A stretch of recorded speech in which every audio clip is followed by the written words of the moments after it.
identificar con la microscopía electrónica. Sí hay algunos parámetros que siguen los morfólogos para poder ver algunas partículas, como por ejemplo gránulos de intercromatina o pericomatina, que sí pueden ser visibles, pero en realidad sí se requiere un poquito de práctica y experiencia para poderlos distinguir de otras cosas con las que se confunden, ¿verdad? Por eso para muchos, para fines prácticos, en el caso de la enseñanza, esta enseñanza básica de biología celular, el nucleoplasma queda mezclado ya sea con la cromatina o con el nucleolo. Entonces, desde el punto de vista fisiológico, el nucleoplasma, ¿verdad? Es muy importante, ¿verdad? Porque uno de sus elementos, que es la matriz nuclear, se relaciona con sitios de replicación de ADN, transcripción y procesamiento de ARN ribosomal y ARN mensajero. Más aún, dentro de la matriz nuclear, en el nucleoplasma, se sabe por investigaciones que ahí es donde se encuentran los receptores de los esteroides, ¿sí? Acuérdense que las hormonas esteroideas corresponden a las hormonas femeninas y hormonas masculinas. Entonces, en estos puntos de la matriz nuclear se sabe por investigaciones que los receptores se encuentran ahí. Son receptores en realidad intranucleares, ¿verdad? También lo bueno y lo malo del nucleoplasma es que ahí en él también podemos encontrar sitios de unión para moléculas que tienen efecto carcinogénico, ¿verdad? Por ejemplo, virus ADN que pueden conllevar incremento al riesgo de cáncer por mutaciones o algunas proteínas virales que tengan un efecto oncogénico. Cuando revisemos el siguiente año en patobiología, veamos lo que es la patología de las neoplasias. Por allá, por a finales del mes de febrero, si no es que por allá por marzo, vamos a hablar un poquito de todo esto, ¿verdad? Vamos a volver a tocar el tema de la matriz nuclear y cuáles son algunos sitios que se conocen de unión a agentes carcinógenos, virus oncogénicos, ¿verdad? Ok, otro elemento importante en la estructura del núcleo, pues es el nucleolo. Se sabe que es una estructura no membranosa, ¿verdad? Ahora sí que el nucleolo lo definen como el núcleo del núcleo, ¿verdad? Solamente es visible durante la interfase, ¿verdad? En las células que tienen una alta síntesis de proteínas, el nucleolo puede abarcar hasta 1/4 parte de su volumen, entonces esto lo vuelve muy prominente. Entonces, cuando yo veo una célula que tiene un nucleolo prominente, ¿sí? Eso se refiere, ¿sí? A que es una célula con mucha carga de síntesis de proteínas. Y aquí está una imagen con la microscopía electrónica de todo lo que es un núcleo. Les voy a señalar con el puntero. Vamos a activar el puntero.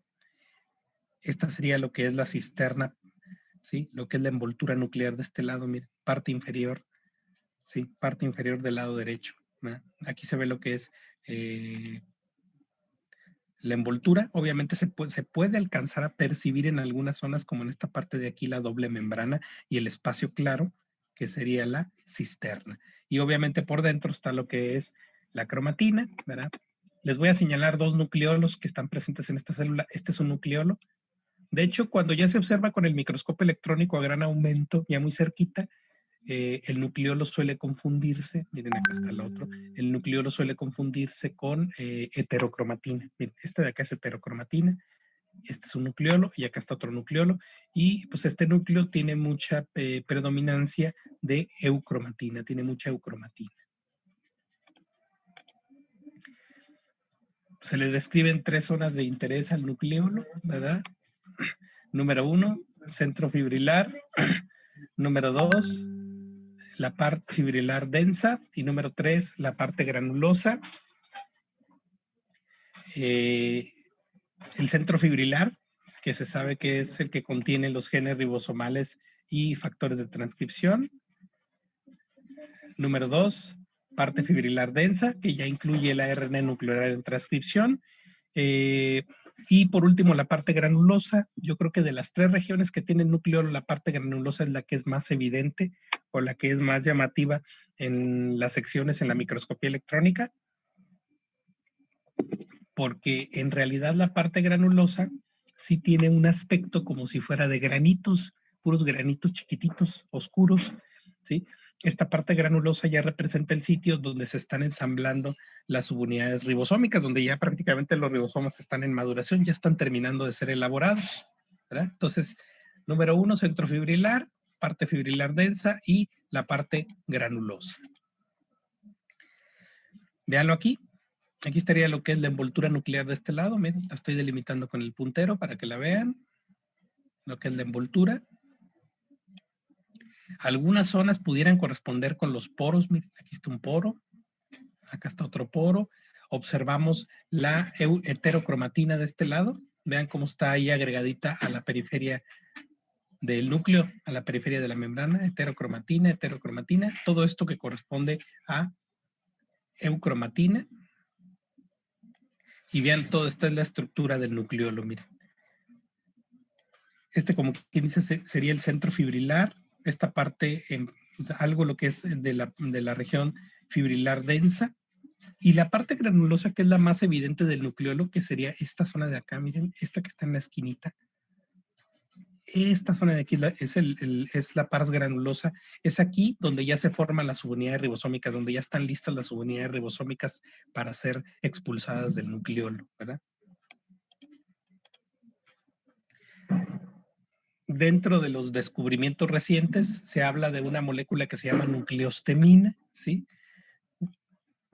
Para muchos definidos como una nueva proteína identificada recientemente dentro del nucleolo, ¿verdad? La nucleostemina es una proteína que se relaciona con el P53 y tiene efectos regulando el ciclo celular y también guarda relación con la diferenciación celular. También cuando vayamos por ahí en la parte de onco vamos a volver a tocar un poquito estas moléculas, ¿verdad? Pero bueno, la nucleostemina, ¿sí? Proteína de reciente descubrimiento en el nucleolo, relacionada con P53 para regulación del ciclo celular y efectos sobre diferenciación celular. Esta, por ejemplo, es un mayor acercamiento. Este de aquí es un nucleolo, pero en realidad en algunas secciones, ya cuando incluso está muy cerquita con la microscopía electrónica, suele confundirse con heterocromatina. De este lado que se observa eucromatina. Ok, eso es en relación, sí, eso es en relación al nucleolo. Otra parte importante que no podemos dejar de mencionar en biología celular y mucho menos en el núcleo, ¿sí? Es la definición del ciclo celular, ¿verdad? Entonces, pues el ciclo celular involucra una serie de eventos dentro de la célula, la cual la preparan para dividirse y formar dos células hijas, ¿verdad? El ciclo celular nosotros lo vamos a dividir en una versión llamada mitosis, ¿verdad? Periodo corto en donde se da la división del citoplasma, la división del núcleo y nos va a originar dos células hijas idénticas, ¿verdad? Y luego tenemos la meiosis, ¿verdad?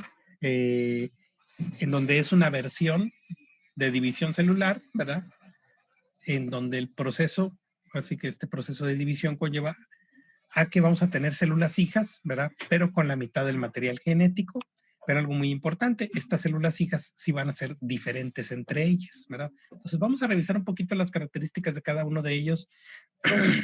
Va a haber algunas cosas que van a ser un poquito redundantes porque ya las vimos, ¿verdad? Van a ser un poquito redundantes, entonces a lo mejor esta sí me la voy a aventar un poquito más rápido para que no... Porque va a haber algunas definiciones de que metafase, la regla de los cromosomas, bla, bla, bla, en el Ecuador. Bueno, pues son cosas que ya conocemos, ¿verdad? No hay mucho que detenernos ahí, ¿verdad? Vamos a repasar, como quien dice, las etapas del ciclo celular y sobre todo cuando está la división, ¿verdad? Pero antes de hablar de las etapas que engloban a la división celular, primero vamos a platicar de los tipos de poblaciones celulares. O sea, ¿qué tipos de poblaciones, a qué tipos de poblaciones aplica el ciclo celular? Y tengo tres tipos de poblaciones. Número uno, poblaciones estáticas.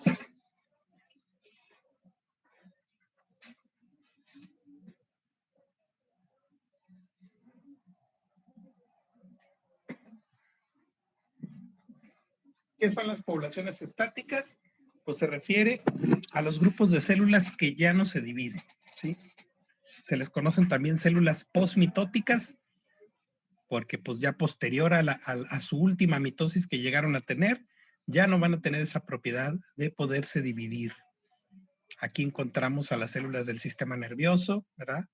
Y me refiero a las células del sistema nervioso central, ¿verdad? Porque en el sistema nervioso periférico sí existen algunas neuronas que tienen la capacidad de división. Y las células del corazón, los miocitos del corazón, o el músculo estriado cardíaco, ¿verdad? Se sabe que en algunas situaciones pudiera existir datos de división, salvo en algunos procesos, ¿verdad? Pero para fines prácticos, por lo que conocemos, las poblaciones celulares estáticas no tienen esa capacidad ya de volverse a dividir cuando alcanzan la adultez. Luego tenemos el grupito de las poblaciones celulares estables. Fíjese que estas se componen por grupitos de células que se encuentran dividiendo de manera episódica, pero este proceso de división lo hacen de una manera lenta, ¿verdad? El objetivo de las poblaciones estables pues es que durante esta división pues se mantenga la población constante de esos tejidos, ¿verdad? Digamos que serían grupos de células con capacidad de división limitada, para que me entiendan mejor, ¿verdad? Por ejemplo, encontramos las células del hueso, del periósteo, las células de la periferia del cartílago, que es el pericondrio, las células del músculo liso, las células de los vasos sanguíneos y, por ejemplo, los fibroblastos, que es una célula muy importante en el tejido conectivo que vamos a revisar ya en sesiones posteriores. Entonces, estas poblaciones celulares estables tienen una capacidad de división restringida, pero sí la tienen para mantener su población. Pero si no existe algún factor que las estimule, pues su proceso de división se va a mantener lento, ¿verdad? Pero estable, ¿verdad? Por ejemplo, a mí se me ocurren los fibroblastos, ¿verdad? Cuando ocurre una herida en los tejidos, cuando ocurre una lesión en los tejidos y se tiene que formar una cicatriz, el fibroblasto se activa y empieza a producir muchos elementos del tejido conectivo para formar la cicatriz. Entonces, en ese momento, el factor desencadenante, que sería el daño tisular, la lesión celular, haría que los fibroblastos se activaran y tuvieran divisiones celulares. Y es aquí un proceso que los estimularía para formar, dividirse y formar más tejido conectivo. Pero si no hay un proceso que los estimule, ¿verdad? Pues estos fibroblastos se la pueden llevar ahora sí que relajado, dividiéndose de una manera lenta y tranquila, ¿verdad? Entonces, las poblaciones celulares estables así son, ¿verdad? De inicio, ¿sí? Su división es episódica y muy lenta, pero solo para mantener poblaciones normales, ¿verdad? Si no son estimuladas por algo, ahí se la pueden llegar tranquilito. Y ahora sí, grupo de poblaciones celulares renovables. En este grupo,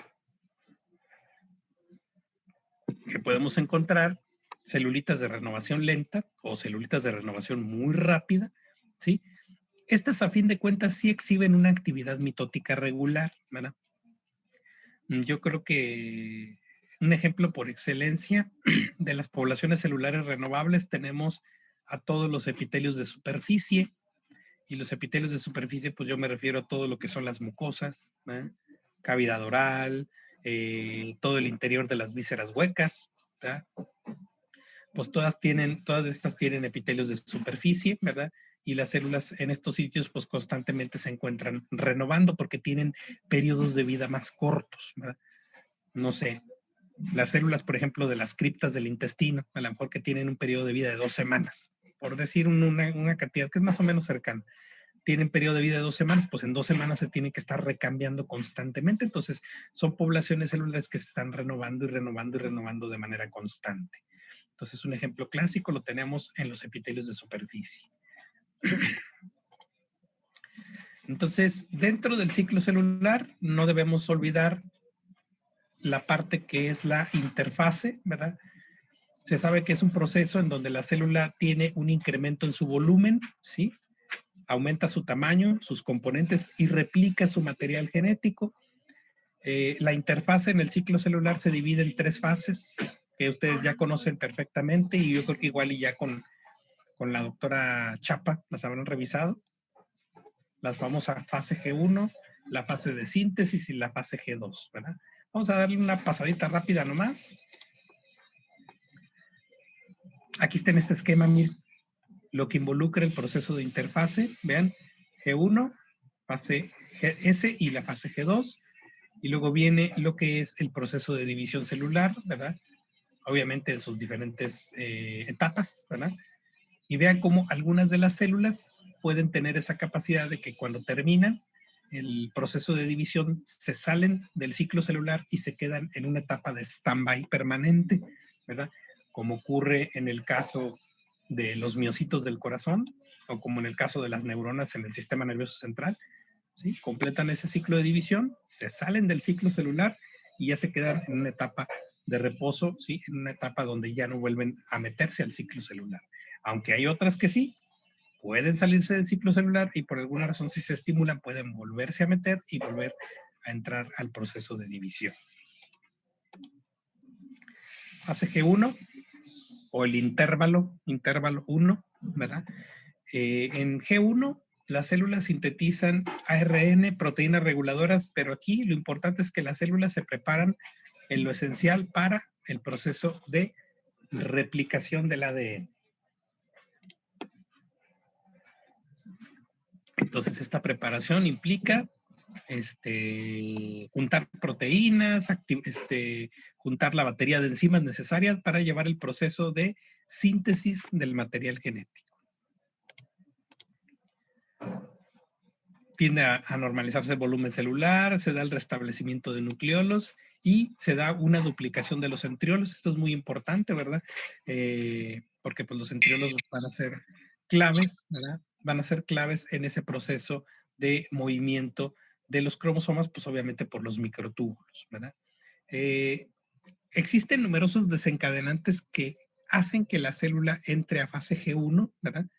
Y de ahí se meta todo el resto del ciclo celular, ¿verdad? Por algunos ejemplos, pues pueden ser factores ambientales, ¿verdad? Como las fuerzas mecánicas, o por ejemplo, si cuando hay eventos patológicos o enfermedad, como la lesión tisular, o incluso la muerte celular. Pueden ser algunos de los factores, algunos de ellos, como les digo, fisiológicos, ¿verdad? Por el ambiente, que hacen que las células se metan al ciclo celular, y otros que pueden implicar procesos patológicos como lesión y muerte celular. Muy importante, ¿verdad? En las células que se meten al ciclo celular, se liberan moléculas de señalización, ¿verdad? Productos, ¿verdad? De genes, ¿verdad? Que se encargan de el control de las vías de proliferación celular. Este grupito de genes que actúan de manera normal regulando la proliferación celular se llaman protoncogenes. Y de estos están muy descritos en la literatura y hay una lista larguísima de protoncogenes, ¿verdad? Que funcionan obviamente de manera normal, son versiones normales de genes que producen moléculas que controlan las vías de proliferación. Cuando estos protoncogenes se vuelven mutantes, ¿verdad? Por lo que ustedes quieran, por carcinógenos, por virus, sustancias químicas, lo que sea, estos protoncogenes se transforman en una versión patológica que se llaman oncogenes, ¿verdad? Igual a lo mejor algo de esto ya lo revisaron con Chapa. Los oncogenes son versiones mutantes y estos sí pierden por completo el control de las vías de proliferación celular, y cuando ya un protoncogen se transforma en oncogen, ya la célula tiene un daño, ¿sí? Un daño en su estructura genómica y hay alteraciones en las vías de proliferación y esto puede volver a la célula que se haga inmortal y se puede desarrollar, se puede hacer neoplástica, se puede hacer de cáncer, por decirlo así. Entonces, van a tener oportunidad de revisar,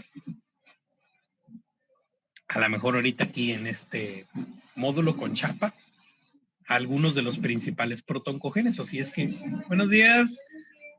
Van a revisar algunos de los protoncogenes principales, ¿verdad? Nosotros en patobiología, les digo, en la parte de biología molecular de las neoplasias, vamos a tener la oportunidad de revisar una lista muy, muy larga de protoncogenes y obviamente sus versiones mutantes que son los oncogenes, ¿verdad? Pero vean cómo desde la etapa normal del ciclo celular, en una interfase normal, los protoncogenes están actuando para el control de las vías de proliferación. Aquí está, existen mutaciones en estos genes que permiten que la célula se escape del control y se divida de una forma no restringida, como ocurre durante los cánceres. Y estos protoncogenes, ¿sí? Estos protoncogenes pasan a ser oncogenes. Se les dan denominaciones a los protoncogenes con letras, ¿verdad? Letras minúsculas. Ya luego ustedes van a ir conociendo la lista tan larga de protoncogenes y sobre todo cómo sus versiones mutantes se relacionan con distintos cánceres muy comunes en el humano, como el cáncer de colon, el cáncer de mama, cáncer de ovario, etcétera, etcétera, ¿verdad? Cáncer de tiroides. Ya en su momento tendrán oportunidad de conocer mucho de estos protoncogenes. A lo mejor les digo, ahorita van a revisar solamente algunas versiones de los más comunes con biología molecular y ya nosotros pues, tendremos la oportunidad en su momento de ver pues toda la gran lista de todos los que están conocidos y descritos, ¿verdad? Que son muchos. Y aquí tenemos algunas imágenes microscópicas de división celular, ¿verdad? Pues agarramos algunos tejidos que se encuentran con una capacidad de división alta. Miren, por ejemplo, aquí se pueden observar algunas celulitas en división. Miren, y se da uno cuenta que están en división celular porque se pueden hacer, se nota más bien cómo están visibles los cromosomas. Miren, esta, por ejemplo, esta es muy notable, ¿verdad? Cómo están ahí los cromosomas, ¿verdad?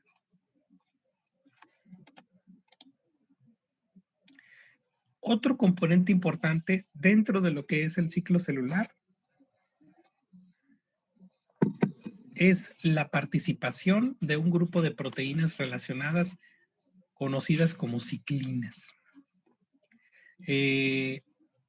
Pues se les da el nombre de ciclinas porque actúan en distintas partes del ciclo celular y pues así se les quedó el nombre de ciclinas, ¿verdad? Igual, a lo mejor ya lo revisaron por ahí en biología molecular, las distintas ciclinas que hay y más que todo, que estas ciclinas no actúan solas. También tienen proteínas que son, como funcionan como una especie de enzimas activadoras que pues requieren que una active a la otra y vayan haciendo una especie de reacción en cadena. Así actúan las ciclinas en cada etapa del ciclo celular, ¿verdad? Pero también, aparte de que existen ciclinas, moléculas que propician el paso, propician esto que es proseguir en el ciclo celular, también existen moléculas que se llaman inhibidores de ciclinas. Igual todo esto tendrán oportunidad de verlo más a profundidad en biología molecular, pero que sepan también que aparte de los protoncogenes, las ciclinas también actúan de manera normal en el ciclo celular, ¿verdad? Ayudando a proseguir en cada etapa.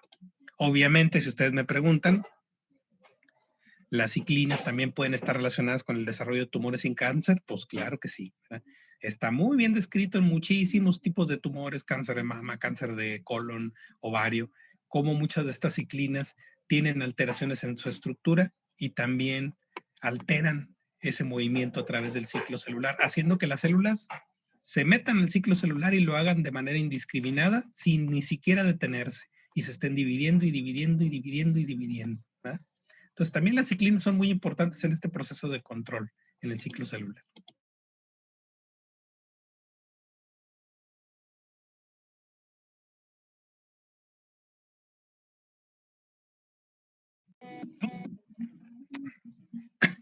Les digo que en la fase S del ciclo celular también se le llama fase de síntesis, ¿verdad?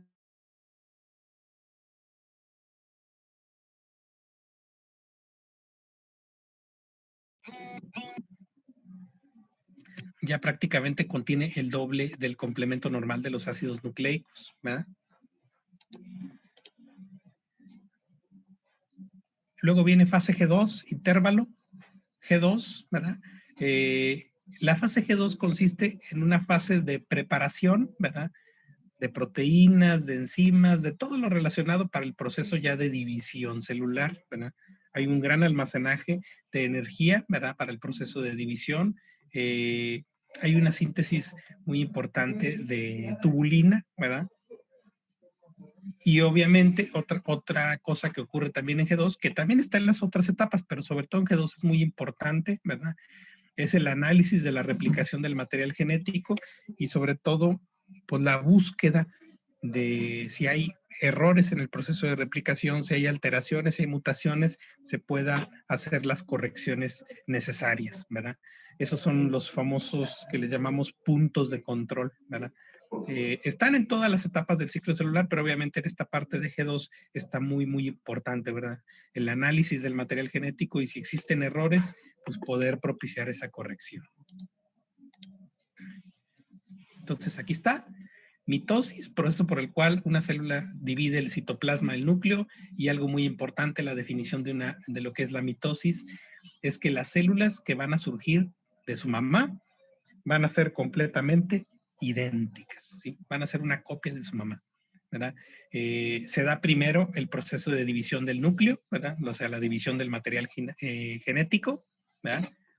El proceso de división nuclear se le llama cariocinesis, ¿verdad? Y después, ya de la división nuclear, que es ahora sí que lo más sofisticado de la mitosis, pues viene la división del citoplasma, que en realidad la división del citoplasma es muy rápida, que se le llama citocinesis. Entonces, la mitosis tiene estos dos eventos, la división del material genético, cariocinesis, que es lo más llamativo, con todas las etapas que ustedes ya se saben, y la división citoplásmica, citocinesis.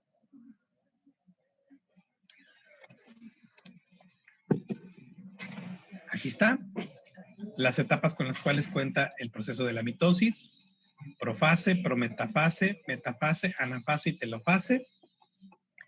Vean el principio, la profase, hay una condensación de los cromosomas, ¿verdad? En esta parte los cromosomas se acomodan en cromátides hermanas unidas por lo que es el centrómero. Muy importante en estas primeras etapas de división celular, la participación del uso mitótico, ¿verdad? Pues el uso mitótico obviamente es proveído por los centriolos, ¿verdad? Que es ahora sí que la fábrica o el resguardo de los microtúbulos, ¿verdad? Existen tres tipos de microtúbulos: microtúbulos astrales, microtúbulos interpolares y los muy importantes microtúbulos cinetocóricos, ¿verdad? Los microtúbulos cinetocóricos pues, son los que prácticamente se unen, ¿verdad? O se adhieren a los cromosomas y ayudan a este desplazamiento de los cromosomas durante la división mitótica, ¿verdad? Entonces, el aparato mitótico, importantísimo, este uso mitótico con sus tres tipos de microtúbulos: astrales, interpolares y cinetocóricos. Aquí está entonces en la profase. Un rasgo muy característico, empieza a desaparecer el núcleo, ¿verdad? ¿verdad? Se organizan un par de centriolos, ¿verdad? Un centrosoma para cada una de las células hijas, y esto es lo que les decía, ¿verdad? El centrosoma se organiza ya de manera especializada como aparato mitótico, porque es el que va a proveer esos microtúbulos para ayudar al desplazamiento de los cromosomas, ¿verdad? Entonces vean cómo la célula pasa de interfase y en profase, vean cómo empieza a darse esa disociación, ¿verdad? Vean los nucleolos, vean cómo se empieza a organizar el aparato mitótico de un lado y de otro lado, ¿verdad? Prometafase. En la prometafase es muy característica la fosforilación de las láminas nucleares, ¿verdad? ¿Qué quiere decir esto? A fin de cuentas, la fosforilación de las láminas nucleares implica la desaparición de la membrana del núcleo. Entonces, el evento más importante de la prometafase es la desaparición de la envoltura nuclear. Entonces, al culminar la prometafase, prácticamente los cromosomas se encuentran, ¿sí?, dispersos de manera aleatoria, ¿sí? Están todos, ahora sí que, pues literal, flotando en el citoplasma de la célula, ¿verdad? Porque ya desapareció la envoltura nuclear. Aquí está, miren.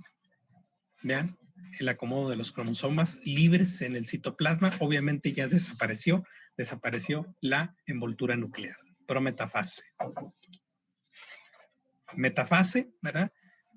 Condensación máxima de cromosomas, y lo característico de la metafase, que ya lo conocemos desde la secundaria, que nos enseñaron la división celular: arreglo en el centro de la célula, arreglo o alineación en el ecuador, ¿verdad? Algunos le dan el nombre a este acomodo de los cromosomas en el ecuador como placa metafisiaria o placa metafisiaria porque se da en la metafase, ¿verdad? Arreglo de cromosomas en el centro, en el ecuador. ¿Qué sería esto? Sería la metafase. Véanlo en esta figurita. Obviamente esta es una técnica especial, ¿verdad?, con inmunistoquímica, ¿verdad? Pues que va dirigido con sustancias que se adhieren a los cromosomas y nos los pinta de color azul. Y vean aquí la metafase bien marcadita en esta celulita que está de este lado. Vean, acá están otras. Por ejemplo, aquí la anafase. Pero vean cómo se pueden observar ya ahí los cromosomas acomodándose, ¿verdad? Pero aquí está más llamativo lo de la metafase. Disculpe, profe. Sí, ¿quién habló? Dos antes, es que no le tomé foto. Otra. Esa. Gracias. Ok, entonces, metafase, condensación en el ecuador. Anafase, se separan las cromátides hermanas y migran hacia polos opuestos, ¿sí? Entonces, en la metafase ya se da esa separación de la placa metafisaria y al separarse se da una migración hacia polos opuestos del uso mitótico. O sea, en pocas palabras, las cromátides tienden a desplazarse hacia los extremos de la célula. ¿Qué sería esto? Vean cómo se da la separación, ¿verdad? Y la migración hacia los extremos de la célula. ¿Verdad? ¿Sí lo pueden observar aquí en la técnica especial? Cómo se identifica perfectamente la anafase, la separación, ¿verdad? Ya tenemos prácticamente menos de un minuto. En esta me voy a quedar. Les voy a mandar ahorita el otro link para la segunda tanda de conexión. ¿Sale? Ahí va.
Muy bien, entonces vamos a continuar. Estábamos observando esta imagen, ¿verdad?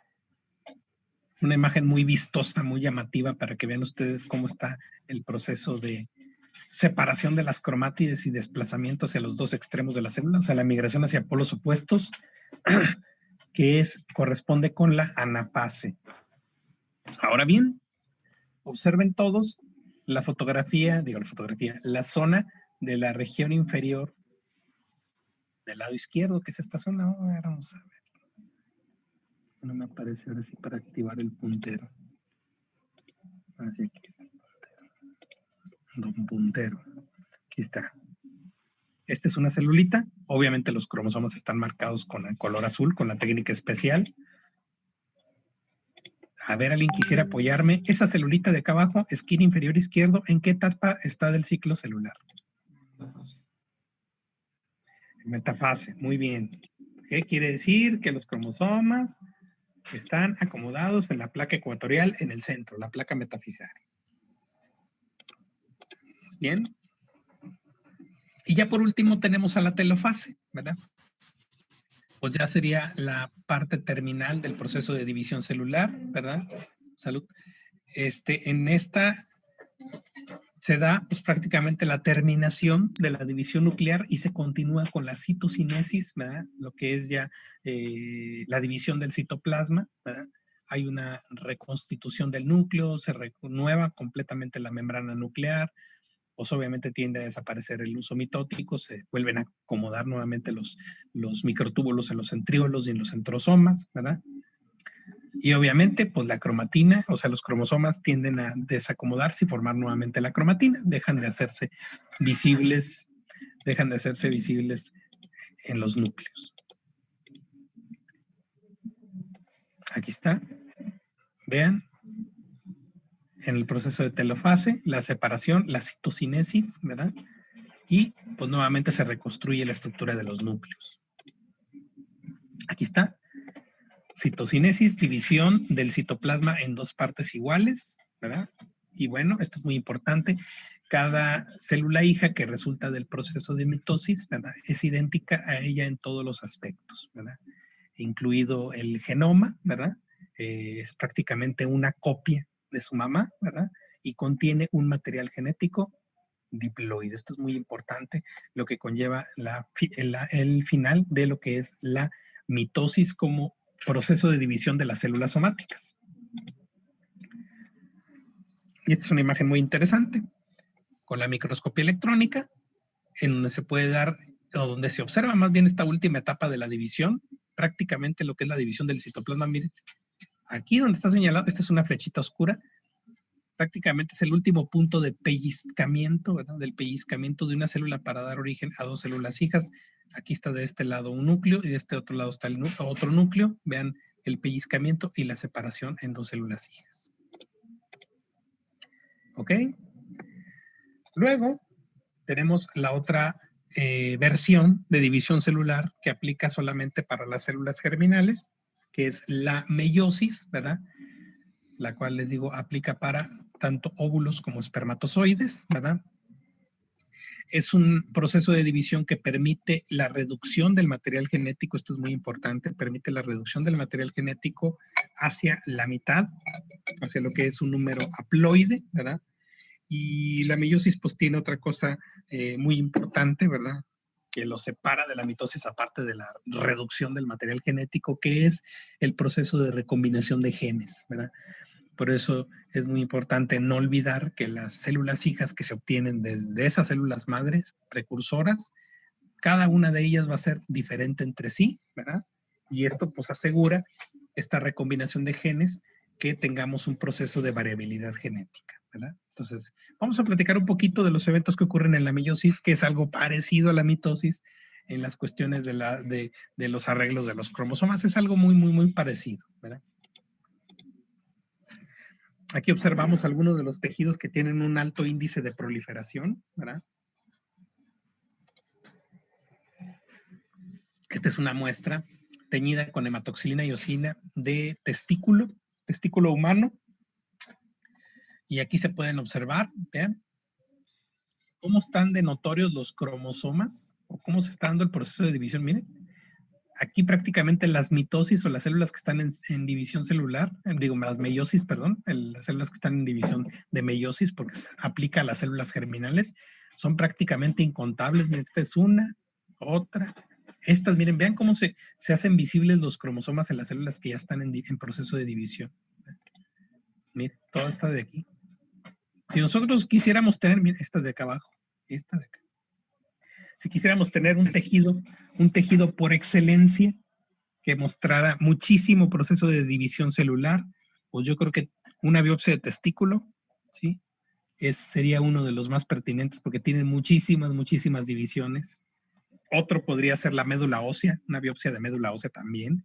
Tienen un alto índice de proliferación, pero bueno, este alto índice de proliferación es completamente normal. ¿Cuáles son los dos fenómenos que involucran a la meiosis, verdad? Fenómeno 1, meiosis 1, o también llamada división reduccional. Meiosis 2, segundo fenómeno, división ecuatorial, ¿verdad? Entonces tenemos dos ciclos de división aquí, ¿verdad? Meiosis 1 y meiosis 2. Meiosis 1, ¿verdad? Pues prácticamente inicia al terminar el proceso de interfase, ¿verdad? Los gametos que encontramos dentro de la meiosis, en este nivel, el material genético tiende a duplicarse hasta 4 veces el número haploide, ¿verdad? Entonces, al final de esta etapa o este primer fenómeno, la célula hija pues va a tener una cantidad diploide del material genético para luego ya después, en la siguiente etapa, dejarlo reducido a la mitad. Entonces, meiosis 1, ¿verdad? En este proceso tenemos una duplicación hasta 4 veces el número haploide del material genético. Ahora bien, ¿cuáles son las distintas etapas? Pues ya las que hemos venido mencionando, salvo con unas pequeñas variaciones. Profase 1, ¿verdad? Pues obviamente comienza una vez que se da la duplicación del material genético.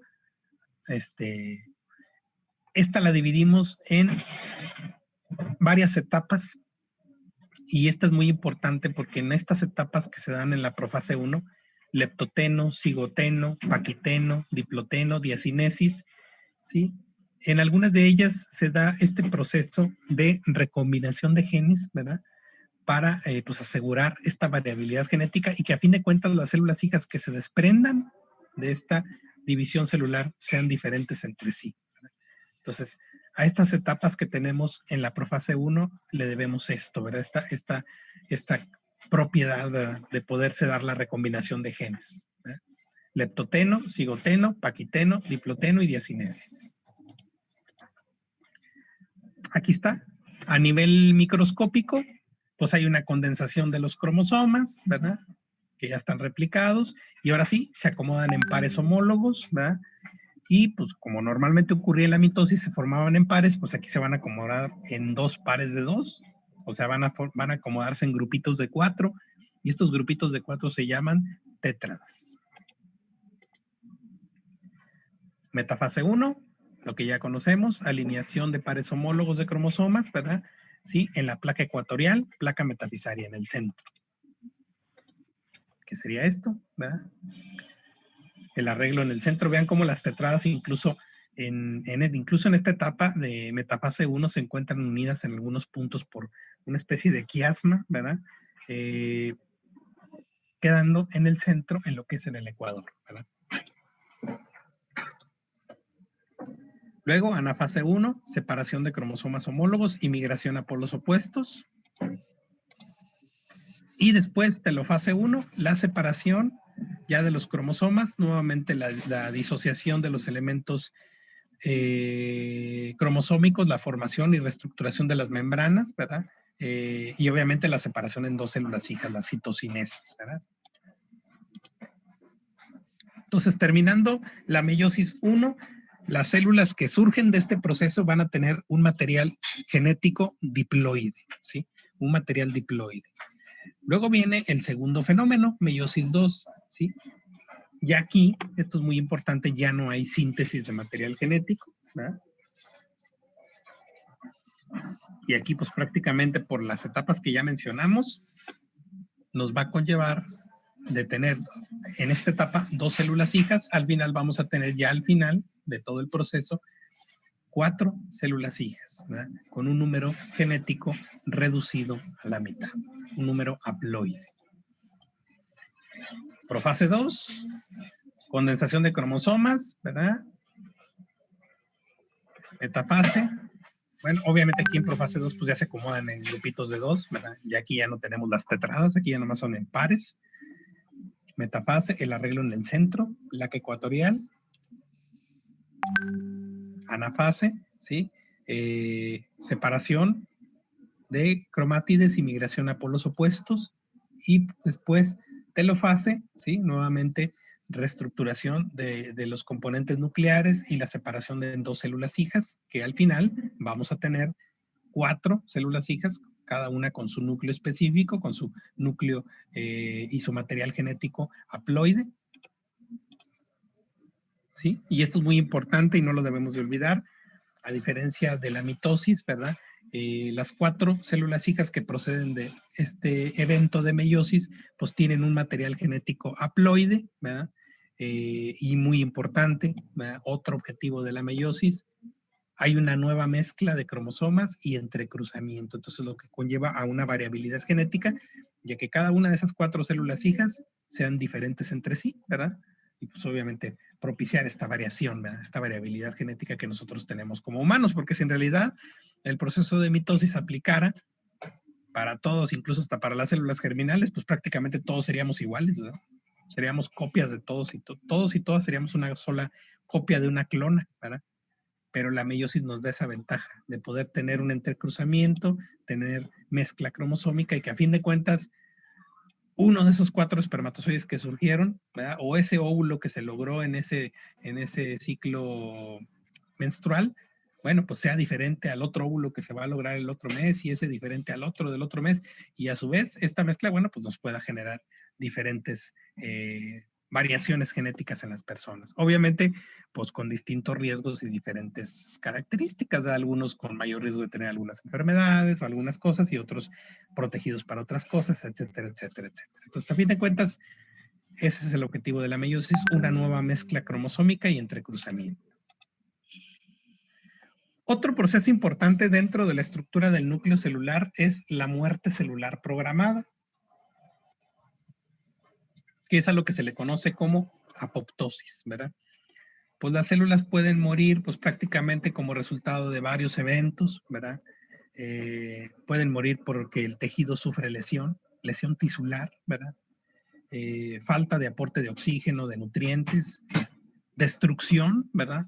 Por agentes patógenos, bacterias, virus, o la célula tiene la capacidad de poder programar su suicidio, de poder programar su muerte, ¿sí? Es un proceso de programación genética, ¿verdad? Esto es lo que involucra la apoptosis, ¿verdad?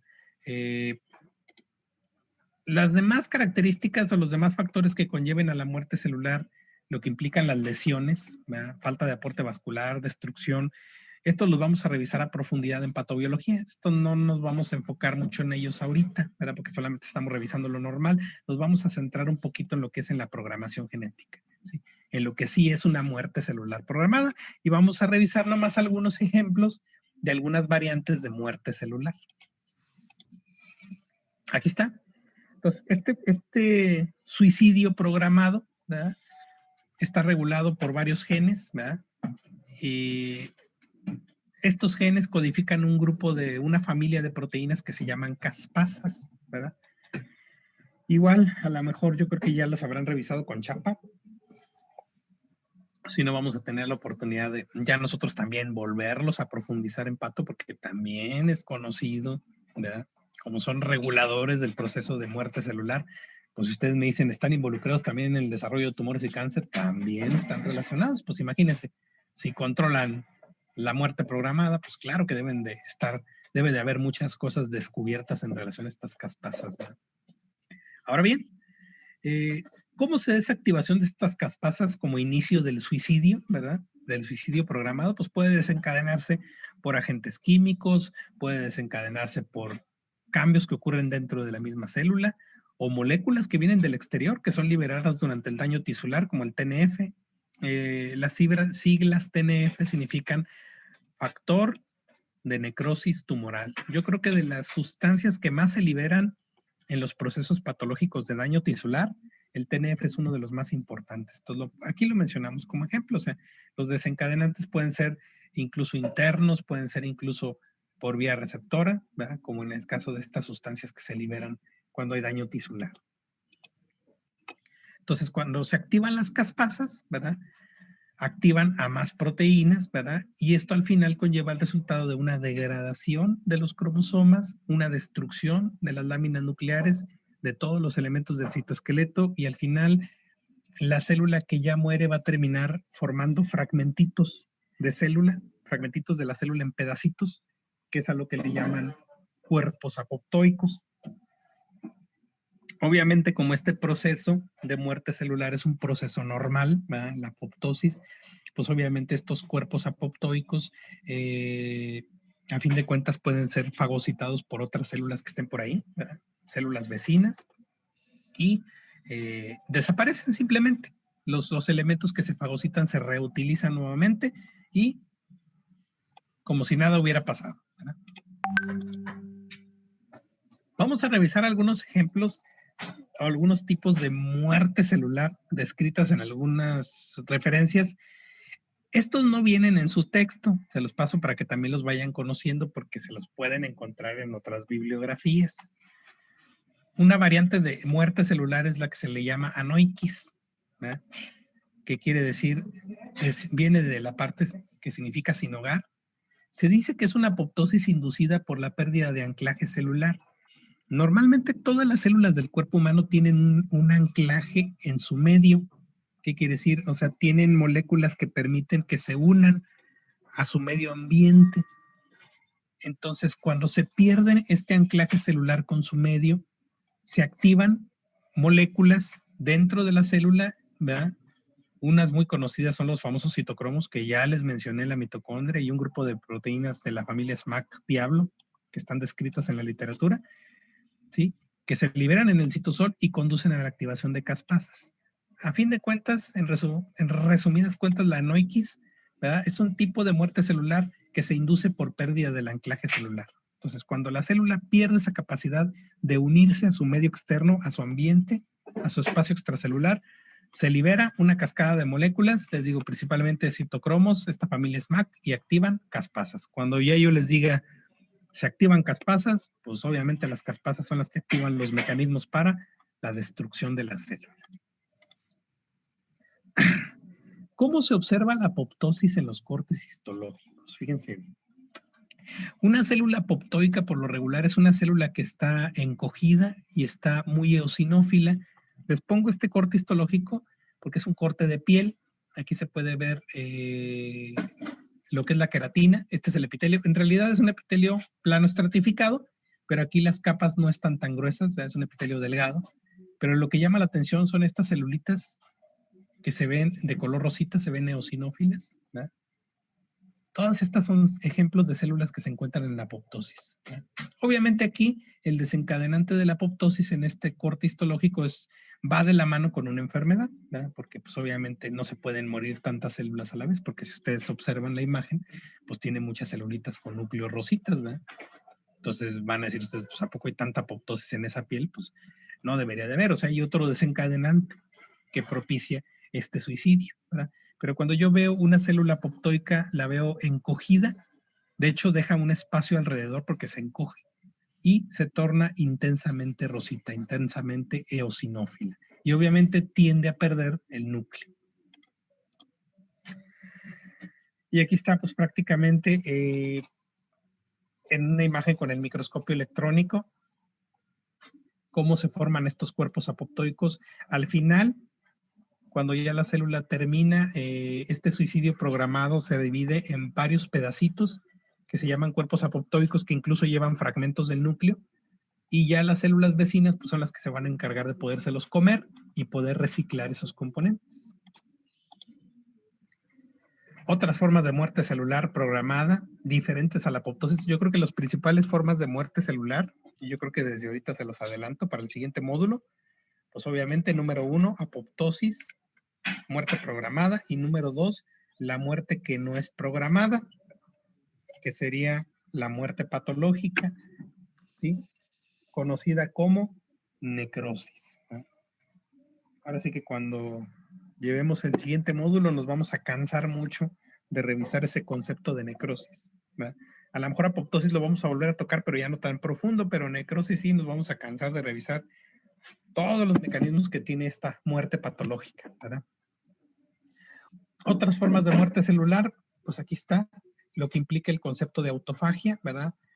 Proceso celular. Entonces, en las células recambian sus propios componentes, destruyen sus propios componentes cuando estos ya no les sirven o ya están viejitos, ¿sí? Esto es lo que engloba la palabra autofagia. Obviamente, pues las células cuentan con este mecanismo pues de manera normal, ¿verdad? Para poder estar reciclando organelas, reciclando componentes que ya no les sirven o que ya están viejitos. Otro concepto relacionado a formas de muerte celular es uno que yo nomás lo he visto mencionar en 2 bibliografías, ¿verdad? Una de ellas es el Ross, que lo menciona por ahí. Menciona una forma de muerte celular que se llama catástrofe mitótica, ¿verdad? Este tipo de muerte celular ocurre, pues obviamente durante el proceso de división, ¿verdad? Se sabe que se da por una combinación de lesión celular y un funcionamiento defectuoso de los puntos de control. Ahora sí ya se acuerdan de los puntos de control que les decía, que en cada etapa del ciclo celular y sobre todo de la interfase, existen puntos en donde la célula tiene que detenerse, se le hace una revisión al material genético Y si se encuentra algo raro, pues órale, ¿verdad? Se buscan los mecanismos para hacer esa reparación. Entonces, cuando esto no se da, ¿verdad? No se da esa adecuada reparación del daño del genoma, mutaciones, etcétera, etcétera, se activa la catástrofe mitótica y la célula entra en muerte celular. ¿Por qué? Porque no se da un control adecuado en estas partes donde está ahora sí que la regulación de la calidad, control de calidad del material genético, ¿verdad? Sí, pero esta forma de muerte celular, catástrofe mitótica, la tenemos relacionada al proceso de mitosis, al proceso de división. Paraptosis, otra forma de muerte celular rara, paraptosis, ¿sí? Esta puede ser inducida por receptores de factores de crecimiento, ¿verdad? Aquí les pone un ejemplo, un factor de crecimiento similar a la insulina, ¿verdad? Se sabe que la paraptosis, ¿verdad?, es una forma de muerte celular que no está regulada por caspasas, sino se regula directamente por otras moléculas. Una muy conocida son las famosas quinasas activadoras de mitógenos o las MAP, ¿verdad? Entonces, este tipo de muerte celular paraptosis, ¿verdad?, se induce por factores de crecimiento, receptores de factores de crecimiento, y no se relaciona con caspasas. Piroptosis, ¿verdad?, muerte celular inducida por procesos infecciosos, ¿verdad? La piroptosis se relaciona a infecciones con microorganismos y a reacciones que generan mucha inflamación, ¿verdad? Cuando se activa la piroptosis, ¿verdad?, se da una activación importante de caspasas, pero específicamente de una caspasa que es la tipo 1, ¿verdad? La activación de esta caspasa 1 también activa otros mediadores de la inflamación, como interleucina 1 e interleucina 8. A fin de cuentas, en resumido, piroptosis, forma de muerte celular que se relaciona con infecciones, con microorganismos, por reacciones inflamatorias y regulado por caspasa 1. Caspasa 1. Necroptosis, ¿verdad? Fíjese que necroptosis presenta características que combinan un poco lo que es la muerte patológica, pero también la apoptosis, ¿verdad? La necroptosis se dice que se asocia a la activación de receptores de un factor de crecimiento, que es el factor de crecimiento tumoral, de necrosis tumoral, ¿verdad?, o algunos mecanismos de señalización, que es la vía del FAS. Esto lo vamos a revisar a profundidad en Pato, ¿verdad? Pero que sí que sepan que está descrita también una forma de muerte celular que combina la necrosis, la muerte patológica, y algunas características que se parecen a la apoptosis, ¿verdad?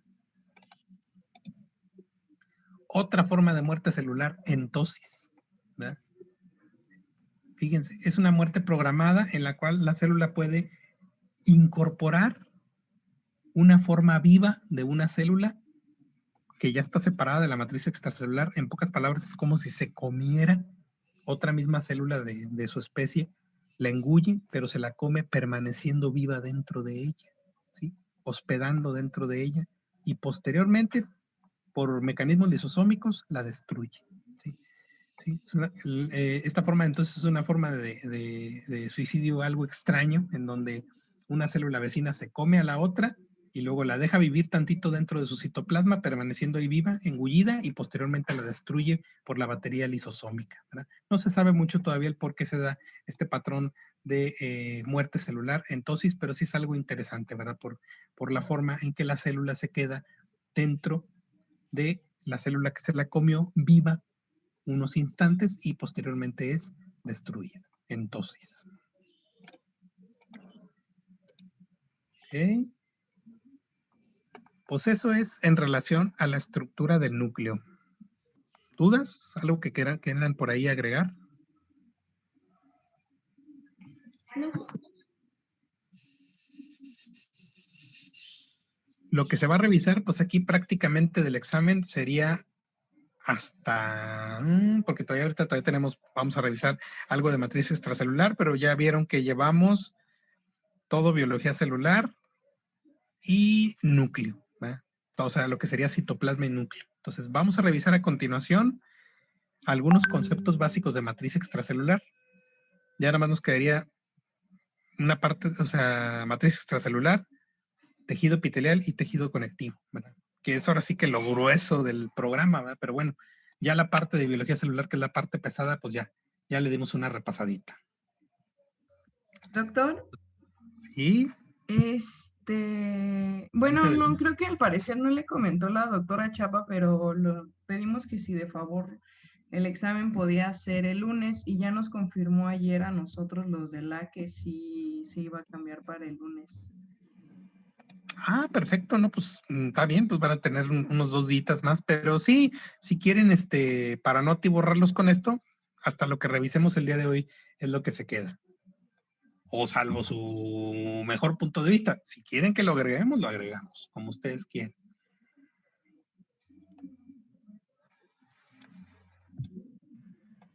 Yo digo que así está bien. ¿Que así está bien? Ok. Vamos a ver. Doctor, disculpe. Sí, adelante. ¿El examen inicia desde qué parte? Bueno, el de este parcial. Pues prácticamente desde, pues todo biología celular, porque si no incluimos, sí, ¿no? Pues todo biología celular, desde síntesis de proteínas, todo lo que son los retículos, lo que es el Golgi, aparato digestivo, Creo que todo lo que es, iniciamos con membrana. sí, y obviamente incluyendo membranas, citoesqueleto, todo biología celular completo. Todo membrana celular. Y todo, les digo, todo biología celular.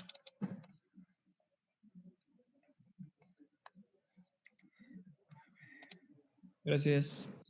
Sí. Bueno, déjenme pero nomás. entonces sí se quedarían a lo que vimos hoy, ¿verdad, doctor?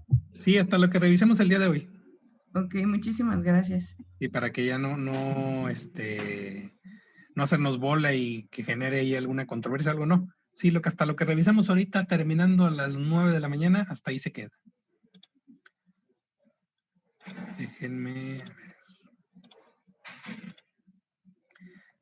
les comparto. Este sería pues prácticamente el siguiente capítulo de su texto, ¿verdad? Matriz extracelular.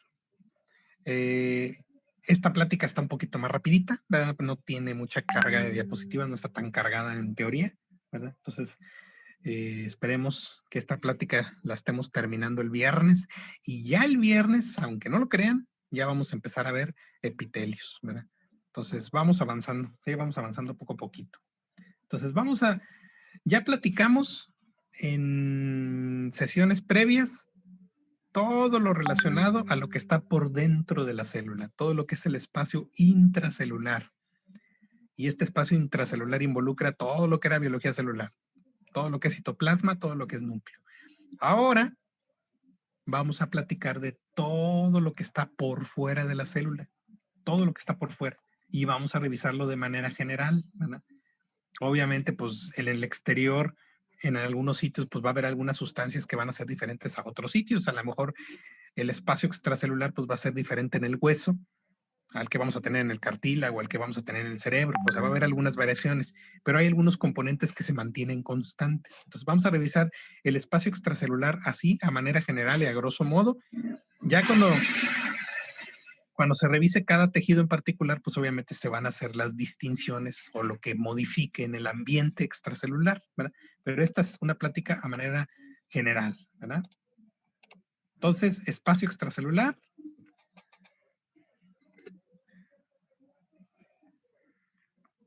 Pues todos los tejidos se componen de células y matriz extracelular.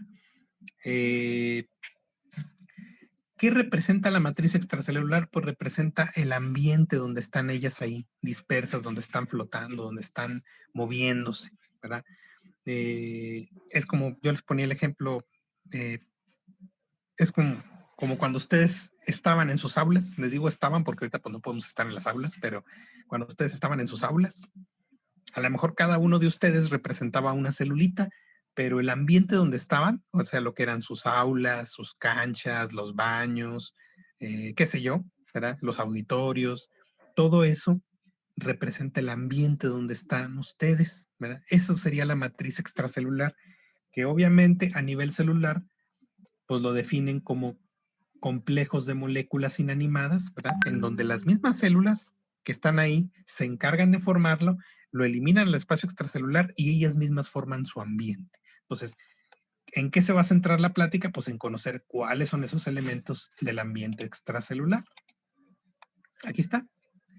Matriz extracelular tiene dos grandes componentes, así a grosso modo, ¿sí? Desde lo que es el cerebro, lo que es el hueso, lo que es el cartílago, lo que es la sangre, lo que es un órgano sólido, sea lo que sea, todo el espacio extracelular o lo que es matriz extracelular tiene dos grandes componentes. Tiene una sustancia fundamental, ¿sí? Que es un material que tiene la capacidad de hidratarse o de hincharse porque capta líquidos, se hidrata, ¿verdad? Que algunos lo describen como un material similar a una especie de gel amorfo. Número 1, sustancia fundamental. Y número 2, segundo componente llamado fibras. La presencia de estos dos grandes elementos de la matriz extracelular, sustancia fundamental y fibras, le permite a los tejidos resistir, ¿sí? Resistir las fuerzas de compresión, o sea, que sean tejidos que se pueden comprimir, que se puedan aplastar. Y las fibras también le dan un soporte a las fuerzas de tensión y más aún le podemos agregar un extra. La matriz extracelular también le da a los tejidos esa capacidad de poderse estirar, ¿sí? De poder tener cierto grado de elasticidad, ¿eh?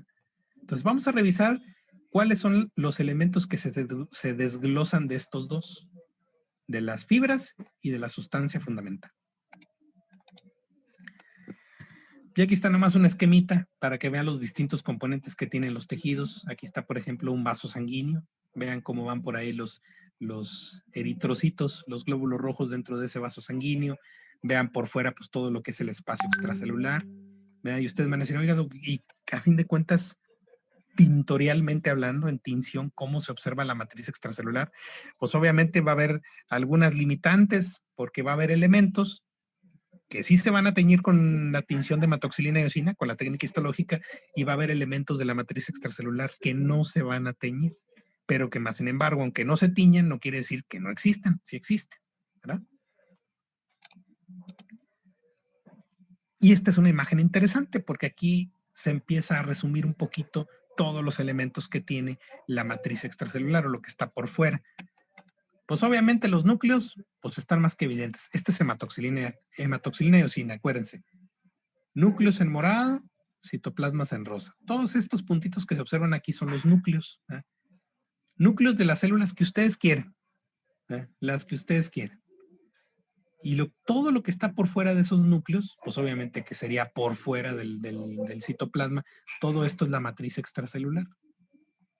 Pero ahora ustedes van a decir, oiga, pero en esa matriz extracelular yo puedo ver cosas que sí se pintan. Déjenme les activo el puntero. Cosas que sí se pintan, como estas líneas que van aquí, que forman como toda una especie de telaraña, de enramado, ¿verdad? Un ramerío todo disperso. Y un fondo blanco. Yo creo que todos se percatan en la diapositiva que hay un fondo blanco. Y van a decir, oiga, doc, ¿y el fondo blanco qué? ¿Qué hay en el fondo blanco? Pues en el fondo blanco también hay elementos de la matriz extracelular. Entonces, desde ahorita que ya les pongo la tinción con hematoxilina y eosina, ya les hago la observación. La matriz extracelular va a tener elementos que no se tiñen, y en este caso aquí lo vemos en este corte como el fondo blanco, y elementos que sí se tiñen, que resaltan estos elementos formando como un material fibrilar, como un material que forma toda una especie de ramitas de filamentos, obviamente de filamentos que se pintan de color rosa. Entonces, no olvidemos, dos grandes elementos de la matriz extracelular. Número 1, sustancia fundamental. Número 2, fibras. Se los adelanto desde ahorita porque ya prácticamente nos va a quedar un minuto para volvernos a conectar en la tercera tanda. La sustancia fundamental corresponde al fondo blanco. La sustancia fundamental, por ser un elemento rico en carbohidratos, no se tiñe con la técnica histológica y genera el fondo blanco en los cortes con hematoxilina y eosina. Entonces, cuando yo vea este fondo blanco, en realidad ahí sí hay algo, pero no se tiñe por sus componentes. Número 1, sustancia fundamental. Y ahí quedó, fondo blanco. Número 2, fibras. Las fibras son las responsables de formar este ambiente que se ve todo lleno de filamentos y todo una especie de ramerío, una especie de filamentos de color rosa. Entonces, ¿qué quiere decir? Que las fibras sí se tiñen. Las fibras sí tienen tinción. Entonces, vamos a hablar un poquito, a desmenuzar cada uno de estos dos elementos. ¿Sale? Les mando la dirección y se vuelven a conectar.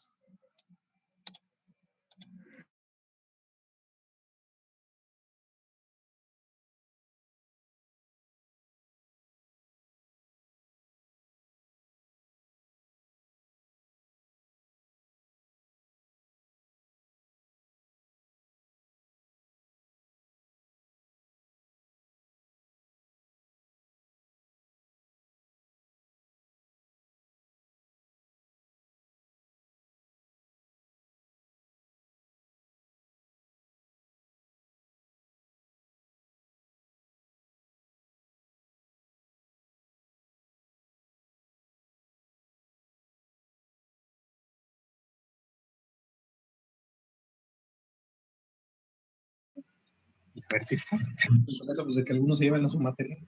Sí.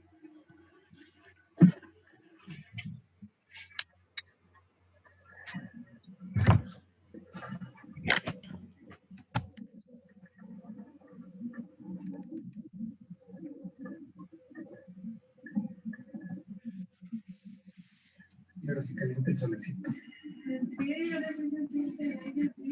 Sí. Sí, hace frío. Bien, muchachos, entonces vamos a continuar. Les digo que nos habíamos quedado en esta imagen, ¿verdad? Pues en donde se observan los dos elementos básicos de la matriz extracelular o del espacio extracelular. Número 1, sustancia fundamental, que no se tiñe, que deja espacios claros. Y número 2, el componente fibrilar, que forma toda una especie de red, de retículo, de filamentos de color rosa, ¿verdad? Entonces vamos a conocer un poquito de la estructura morfológica y un poquito de la estructura bioquímica de cada uno de estos elementos. Entonces, sustancia fundamental. Entonces, la sustancia fundamental la definimos como un material amorfo parecido a un gel, ¿verdad?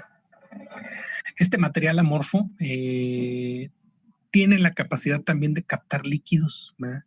De hecho, una capacidad que tienen algunos tejidos, ¿verdad? No todos, de poderse hinchar o distender cuando tienen contacto con mucha agua, es la sustancia fundamental, porque la sustancia fundamental tiene a captar esa agua y se hincha, ¿verdad? Es un material amorfo que puede hidratarse y se compone de 3 cosas bioquímicamente. Número 1, yo creo que los más abundantes, glucosaminoglucanos o abreviados como GAG. Número 2, proteoglucanos. Y número 3, glucoproteínas. Ahora sí que por sí solas las mismas palabras les dicen que son elementos que tienen muchos carbohidratos. Y esa es la explicación de por qué no se tiñen con la técnica histológica, al no contar, ¿sí? Al no contar, digo más bien, al contar con muchos carbohidratos, y esto lo hace que con el procesamiento histológico se pierda, ¿verdad? Y no se puedan teñir. Obviamente sí los podemos teñir con técnicas especiales, ¿verdad? Pero yo me refiero al hecho de marcarlos con HIE, ¿verdad? Entonces, glucosaminoglucanos, proteoglucanos, glucoproteínas, los 3 elementos de la sustancia fundamental. Los más abundantes, los GAG, aquí está, miren, polisacáridos largos, compuestos de cadenas de unidades repetidas de disacáridos. Entonces son polisacáridos, pero bien repletos de carbohidratos. Pero luego lo vi y dije, ay, no, sí me pasé también. Es que yo también Los micrófonos, compañeros. Que se les olvidó desactivar el micrófono. No nos vayan a aventar por ahí sus secretos de confesión y todos los escuchamos. Que cuente el Entonces, chismecito. pues sí. Entonces, ok, aquí tenemos pues prácticamente en esta fotografía los elementos que estamos revisando poco a poco de lo que es la matriz extracelular. Pero más que eso todavía, ya hay uno de los elementos de los cuales vamos a platicar la siguiente sesión, que es uno muy interesante, que ya sería el primero de los tejidos básicos, que es este que está aquí arriba donde le estoy señalando con el puntero láser. Estos grupitos de células que están aquí arribita forman uno de los tejidos básicos que se llama tejido epitelial. ¿sí? Para la siguiente sesión vamos a empezar a revisar este tejido básico. Bueno, hacemos a un ladito este tejido epitelial y nos centramos en esto que está acá abajo. Todo esto que está acá abajo, pues corresponde a matriz extracelular. Obviamente pueden ver núcleos en morado, con citoplasmas en rosa, y todo lo que esté por fuera de esas celulitas, todo lo que está por fuera es matriz extracelular. Obviamente lo que se observa como espacios blancos corresponde a sustancia fundamental, y todo lo que se pinta de color rosa como un material fibrilar corresponden a las fibras. Otra cosa que también vamos a ver en la matriz extracelular son estos canalitos. Miren, aquí está un canalito, este de aquí abajo es otro canalito. Acá arriba está uno más chiquitito. Estos canalitos llevan celulitas en su interior. De hecho, podrán percatarse que algunas de estas células tienen una forma como discoide. Miren, aquí se pueden ver estas dos, en este canalito. Miren, este es un canalito. Y acá, en este canalito tan chiquitito de acá arriba, apenas se alcanza a caber un solo disquito, ¿sí? Estos canalitos que vamos a observar asociados a la matriz extracelular son vasos sanguíneos. Acuérdense que todos los tejidos, pues obviamente tienen vascularidad, entonces con mucha frecuencia cuando estemos revisando matriz extracelular vamos a estar hablando que, miren, vasos sanguíneos, vasos sanguíneos. Y saben que son vasos sanguíneos porque se pueden ver los glóbulos rojos en su interior que toman esta coloración como disquitos de color rosa, disquitos rositas, ¿no? Entonces, sustancia fundamental, fibras.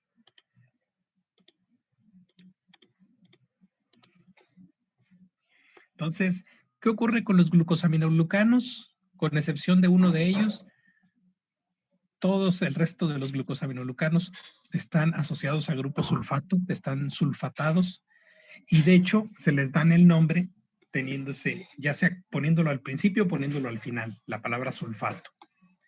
Queratán sulfato o sulfato de queratán, heparán sulfato o sulfato de heparán, heparina, sulfato de condroitina, sulfato de dermatán. Vean entonces cómo es.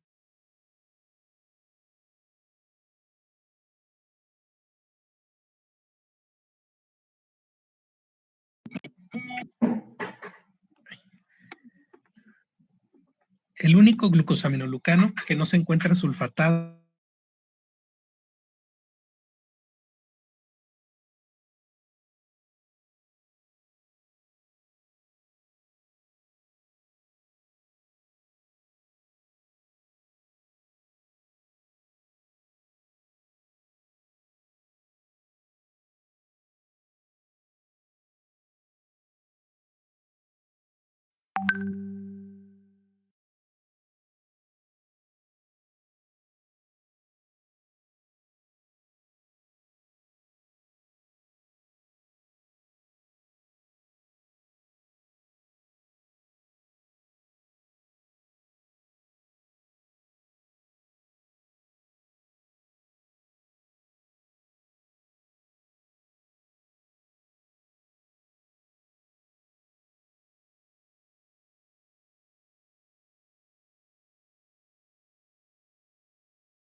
¿Ya no se escucha nada o es mi señal? Del negativo, no se escucha nada. Nada, viejo. Dice Henry. Buenos días, buenos días.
Bro, desactiva el de este micrófono.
¡Ya!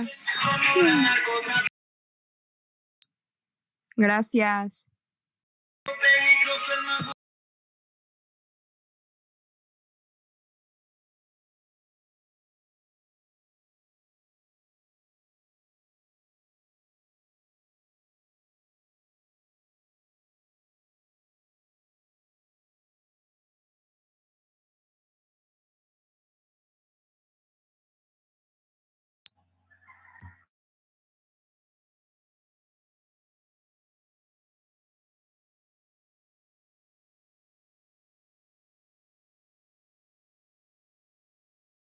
Que es el ácido hialurónico. Luego, después de los glucosaminoglucanos, que para muchos serían considerados lo más abundante y de lo más importante que tiene la sustancia fundamental, vienen los proteoglucanos.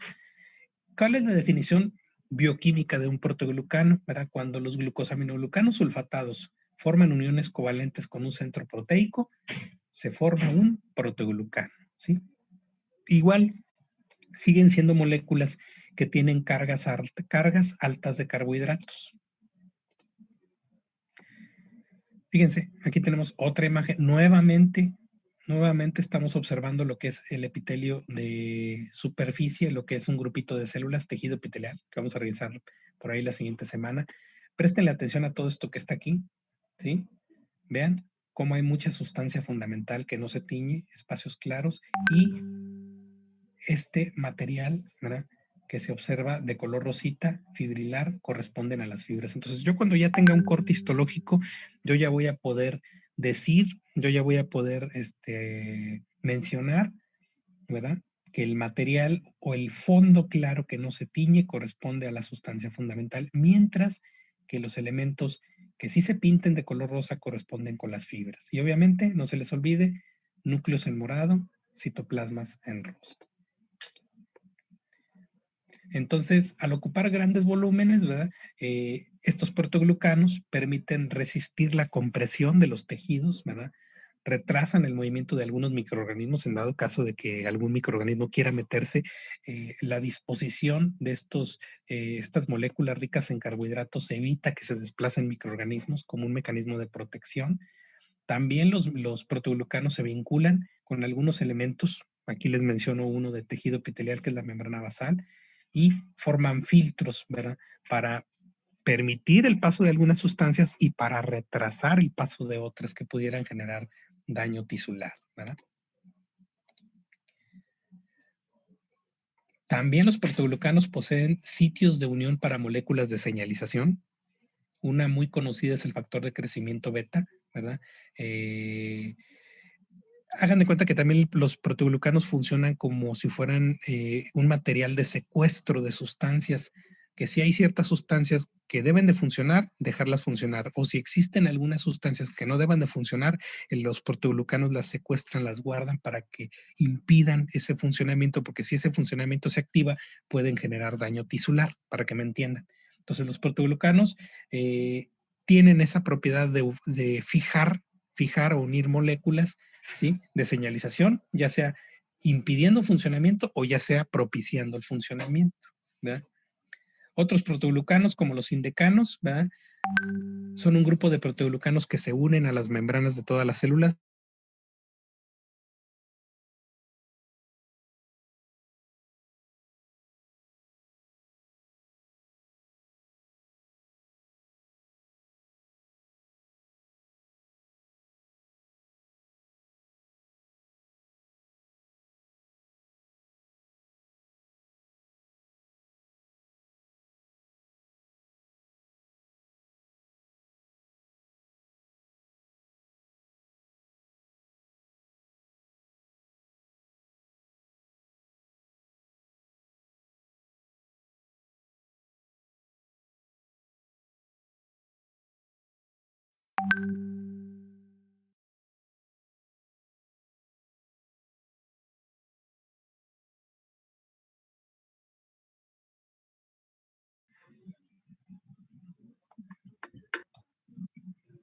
Ok, entonces estamos platicando en relación a los protoglucanos. En esta nos vamos a quedar, sí, en las glucoproteínas, porque ya me voy a tener que retirar para atender un asunto rápido. El viernes continuamos con esto de matriz extracelular. Ya el viernes vamos a revisar el tercer componente, que serían las glucoproteínas, y ya entraríamos para hablar de fondo de todo lo que son las fibras, y ya con eso cerraríamos el capítulo para ahora sí entrar a tejido epitelial. Entonces, ya como les mencioné, así queda el examen, ¿verdad? Con los temas, y entonces nos vemos el viernes a las 7 de la mañana, ¿sale? Entonces, les encargo mucho que sí repasen este capítulo, aunque sea le den una leidita y lean la primera parte de tejido epitelial, ¿sí? Aunque sea la primera mitad del capítulo. Yo sé que a lo mejor van a estar más preocupados por su examen, pero sí es importante para que le entiendan al tema, ¿verdad? Porque si llegan muy en blanco se van a hacer bolas, aunque sea le den una leidita sencilla para que entiendan algunos conceptos. ¿Sale? Gracias. Entonces los veo el viernes a las 7. Una pregunta, doctor. Sí, dígame. ¿Del libro de colorear tenemos que ir haciendo algunas páginas? Denme oportunidad ya para la siguiente sesión. Sí, la siguiente sesión ya les doy indicación de qué es lo que vamos a ir llenando. Es que necesitamos empezar a revisar. No queda lo de biología celular. Ya en biología celular ya trae cosas para marcar, ¿verdad? Déjenme lo checo y ya yo les digo el viernes qué actividades son las que pueden ir empezando para ir juntando la evidencia para finales de módulo. ¿Sale? Ok. Gracias. Gracias.